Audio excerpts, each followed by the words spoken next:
여러분 한 주간 평안하셨죠? 오늘 잠언 강의 잠언 8장 22절부터 마지막 절 36절까지 봅니다.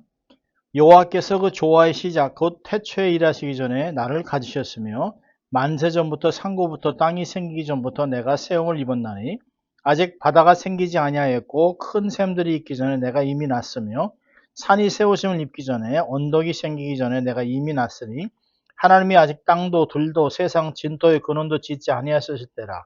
그가 하늘을 지으실 때 궁창으로 해면에 두실 때 내가 거기 있었고 그가 위로 구름 하늘을 견고하게 하시며 바다의 샘들을 힘있게 하시며 바다의 한계를 정하며 물로 명령을 거스르지 못하게 하시며 또 땅의 기초를 정하실 때에 내가 그 곁에 있어서 창조자가 되어 날마다 그 기뻐하신 바가 되었으며 항상 그 앞에서 즐거워하였으며 사람이 거처할 땅에서 즐거워하며 인자들을 기뻐하였느니라.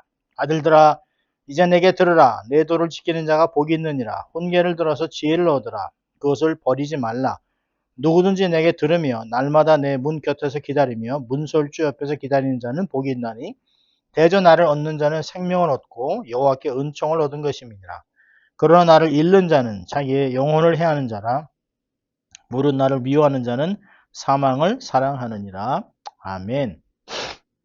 오늘은 생명과 은총의 삶 이런 제목으로 말씀을 나누려고 합니다. 8장 지난주에 봤던 8장 1절부터 21절까지는 지혜의 탁월함에 대해서 설명했습니다. 정금보다 뛰어난 지식을 얻어 어리석음을 버리고 명철한 삶을 살라라고 권면했습니다.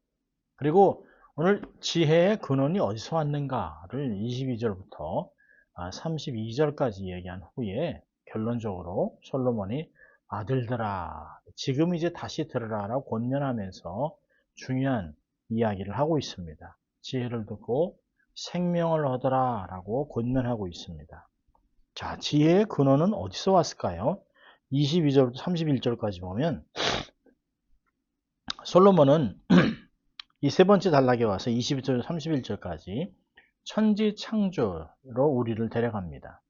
지혜는 땅이 생기기 전에 생겼고 하나님 곁에서 창조주로 계셨고 사람이 거처할 때 땅에서 하나님과 함께 기쁨을 누린 자라고 얘기하고 있습니다. 누구를 얘기할까요? 초대교회에서부터 오늘 본문의 지혜를 예수 그리스도에 대한 계시로 해석했습니다. 고린도전서 1장 24절에 보면 그리스도는 하나님의 지혜니라. 또 고린도전서 1장 30절을 보면 예수는 하나님께로부터 나와서 우리에게 지혜가 되셨으니 라고 얘기하고 있습니다. 또 고린도전서 2장 7절과 8절에서 예수 그리스도를 설명하면서 오직 은밀한 가운데에는 하나님의 지혜를 말하는 것으로서 곧 감추어졌던 것인데 하나님의 우리의 영광을 위하여 만세전에 미리 정한 것이라.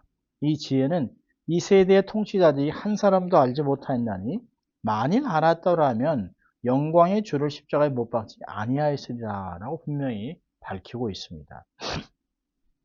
여러분 말씀을 통해서 보면 예수 그리스도를 통해서만 유일하신 지혜이신 예수 그리스도를 통해서만 창조의 우주 원리를 깨닫고 하나님을 바로 알 수 있는 하나님의 비밀로 우리가 알 수 있는 것입니다.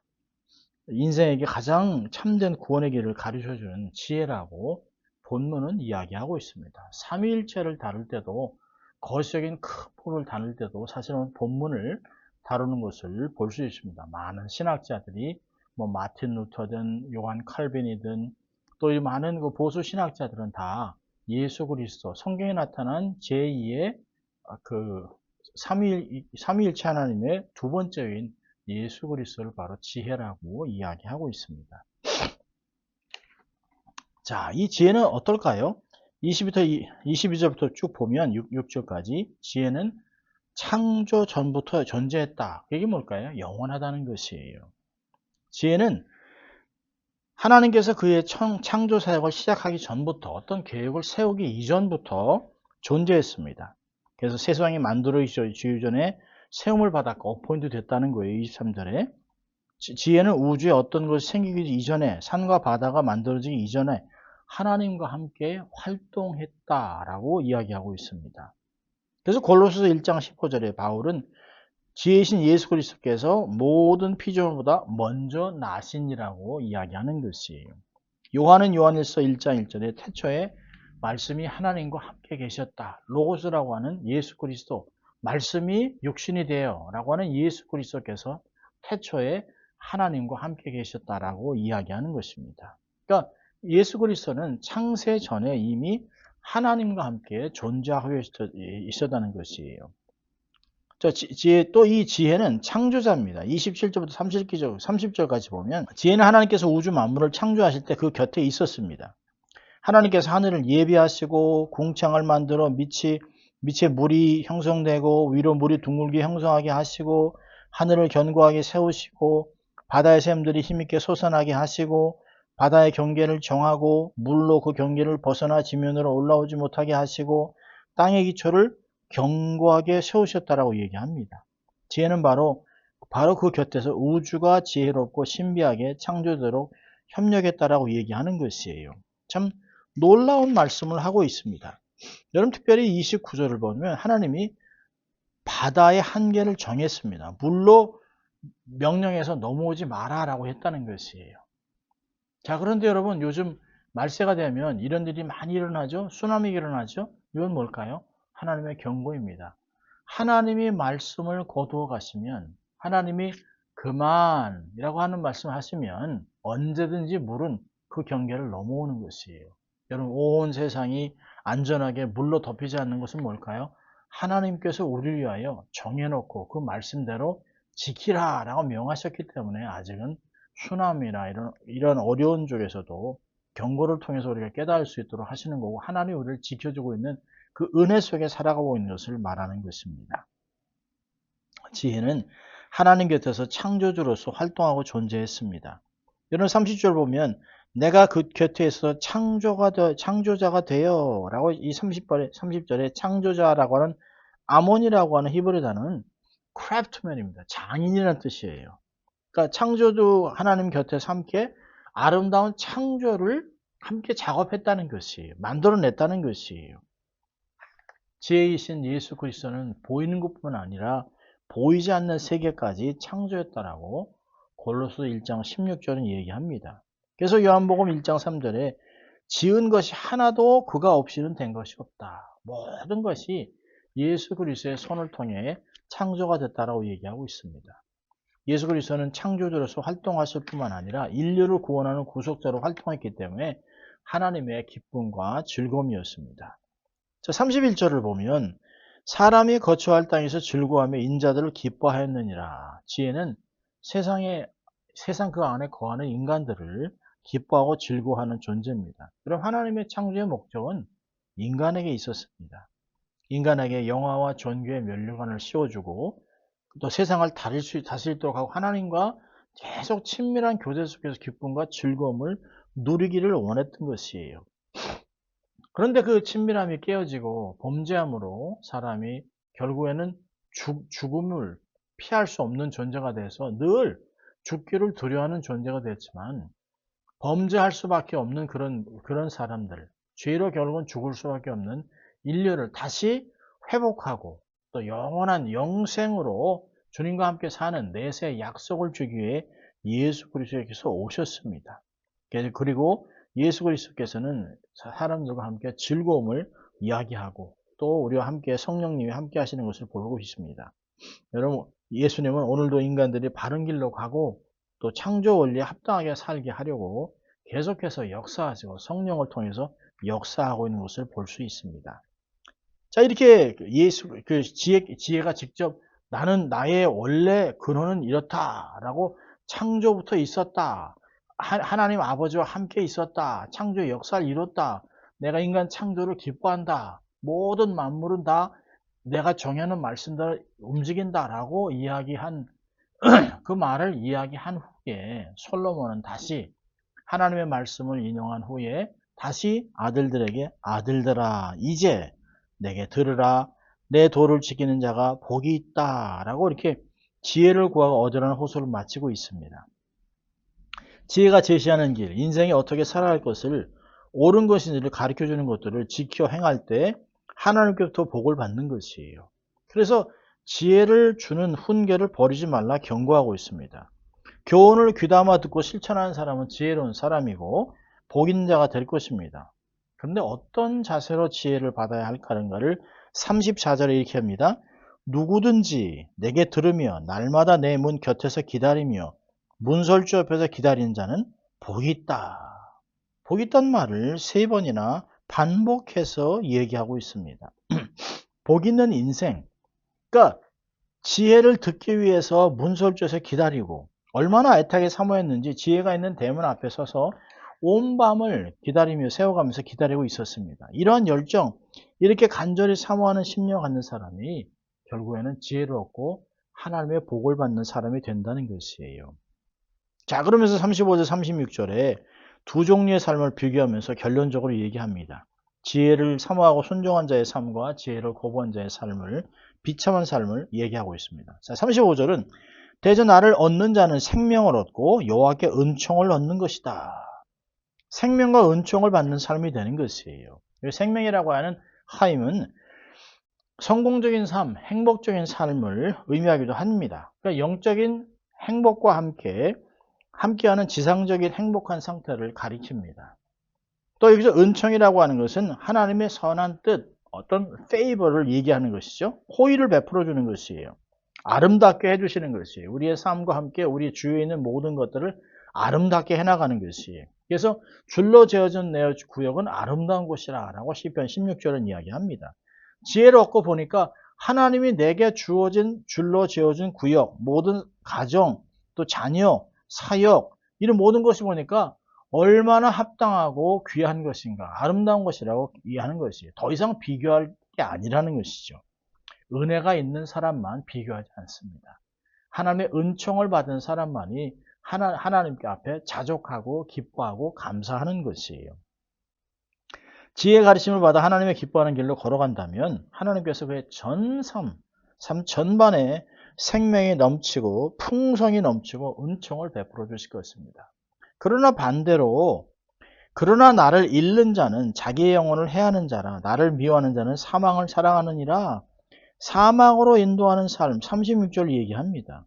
처음에는 생명과 은총의 삶이지만 지혜를 버린다면 그것은 사망의 삶이라는 것이에요. 여기에 나를 잃는 자, 지혜를 잃으면 자기의 영혼을 해하는 것이다. 여기서 일타라고 하는 카타라고 하는 히브리 단어는 잡아야 되지만 안 잡은 것이에요. 놓친 것도 되지만 어떤 면에서는 세상에 다른 것이 더 재미있기 때문에 사실은 잡지 않는 것이에요. 지혜를 자기의 것으로 생각하지 않고 하찮은 것으로 생각하고 나태하게 뭐 주면 주고 아니면 필요 없다고 생각하고 자기의 생각으로 자기의 경험으로 자기의 노하우로 자기의 실력으로 삶을 살아고 하는 세상적인 삶의 방식을 얘기합니다. 이런 사람은 자신의 영혼을 해하는 거랑 똑같아요. 자기가 자신의 삶을 깎아먹는 것입니다. 자기의 삶의 못을 가지고 자기의 삶을 치는 것이에요. 지혜를 잃어버리면, 지혜를 포기하면 결국에는 삶에 미련이 들어옵니다. 어리석음이 들어와요. 그래서 결국은 인생에 잘못 결정을 하고 잘못된 것으로 가고 그래서 결국에는 풍비박산이 나는 결국에는 모든 것을 잃어버리는 삶이 되는 것이에요. 그래서 나를 미워하는 자, 지혜를 미워하는 자는 사망을 사랑해서 결국은 사망으로 가는 것이에요. 지혜를 사랑하는 간절한 자와 대조를 이루는 것으로 보이죠. 미련한 자의 행동을 보여줍니다. 이런 모든 사람은 어리석고 사망을 사랑해서 결국은 멸망의 길로 가는 자기의 영혼뿐이 아니라 자기의 삶 전체, 자기만 그렇겠습니까? 자기와 함께하는 사랑하는 가족, 공동체까지 어렵게 하는 인생으로 마치 도살장으로 그냥 몰고 가는 그런 자원에서 죽기를 각오하고 하는 거랑 똑같습니다. 얼마나 어리석습니까? 불나방 같은 것이에요. 가지 말아야 되는데 그 불이 좋아서 빛이 좋아서 먹음직하고 보험직하고 지혜를 줄만 하니까 덥석 무는 것이에요. 그래서 세상의 자랑, 육신의 자랑 이런 거에서 밀려가는 것입니다. 그래서 결국에는 멸망하는 것입니다. 내세 약속도 없이 지옥불로 떨어지는 불나방 같은 인생을 사는 것이죠. 자, 오늘 이제 그 본문을 가지고 세 가지를 우리가 두 가지 정도만 이렇게 본다면 지혜의 훈계를 듣기 위해서 날마다 겸손히 기다리라는 것이에요. 그럼 절대로 하나님 말씀보다 앞서면 안 됩니다. 인간적인 생각, 이제까지 내 방식대로 잘 된 것 같지만 그게 사실은 위험한 것입니다. 이제까지 잘 된 것 같으면 하나님께 감사하고, 또 지금도 하나님 어떻게 할까요? 내가 이런 다윗과 같이 하나님 올라갈까요? 말까요? 하나님 어떻게 할까요? 묻는 그런 인생이 돼야 하는 것입니다. 여러분, 사람들이 언제 실수할까요? 성공가도를 달릴 때 실수하는 것입니다. 정상에 오르고 나서 사람이 실족하는 것이에요. 날개가 있기 때문에 추락하는 것입니다. 여러분, 항상 하나님은 어떻게 생각하시는가? 하나님이라면, 예수님이라면 어떻게 하셨을까를 늘 생각하고, 여러분, 속도전이 아니에요. 인생은 바른 길로 가는 것입니다. 인간적인 생각과 방법을 내려놓고 잠잠히 지혜의 말씀을 기다리는 것. 하나님, 오늘도 내게 말씀하여 주시옵소서. 내가 듣겠나이다.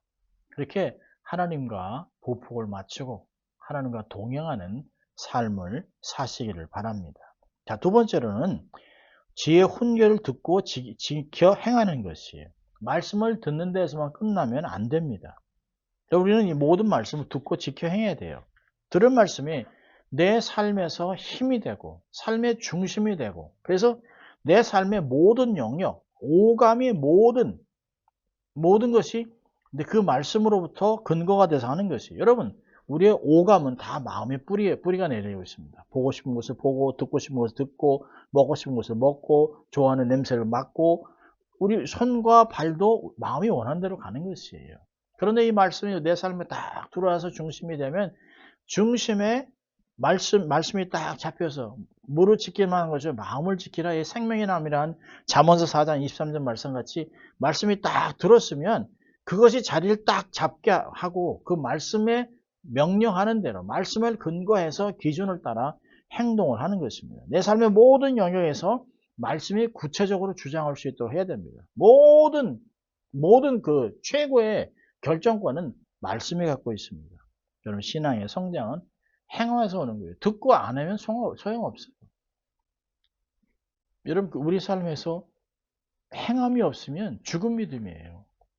야고보서 얘기하잖아요. 우리의 말씀을 열심히 들어야 합니다.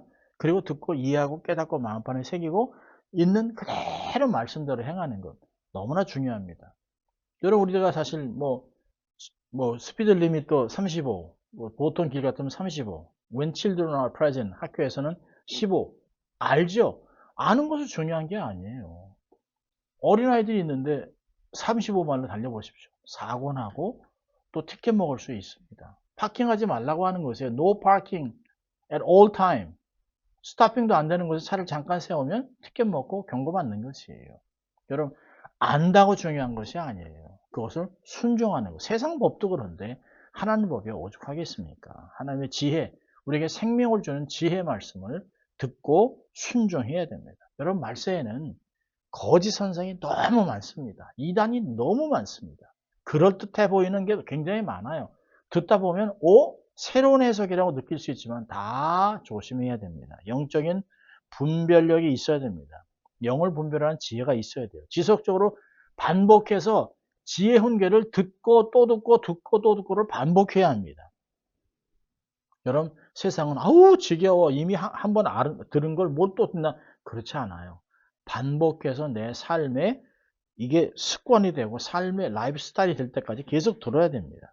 듣고 행하고 그럴 때 우리의 삶에 바른 지식과 바른 가치관이 정립되고 그래서 바른 정도의 길을 걷게 되는 것이에요. 바른 행동을 해서 삶이 온전해지는 겁니다. 이러한 하나님의 은총이 우리 모두에게 있기를 주의 이름으로 축원합니다. 기도합니다. 하나님 아버지, 감사합니다. 오늘 말씀과 같이 지혜의 말씀을 부지런히 듣고 또 행하는 가운데 우리의 삶에 생명과 또 은총이 넘치는 귀한 삶을 살게 하시고 그래서 거룩한 존재로 이 땅에서 영향력을 행사하는 귀한 삶이 될 수 있도록 하나님 축복하여 주시옵소서. 감사하고 예수님 이름으로 기도합니다. 아멘.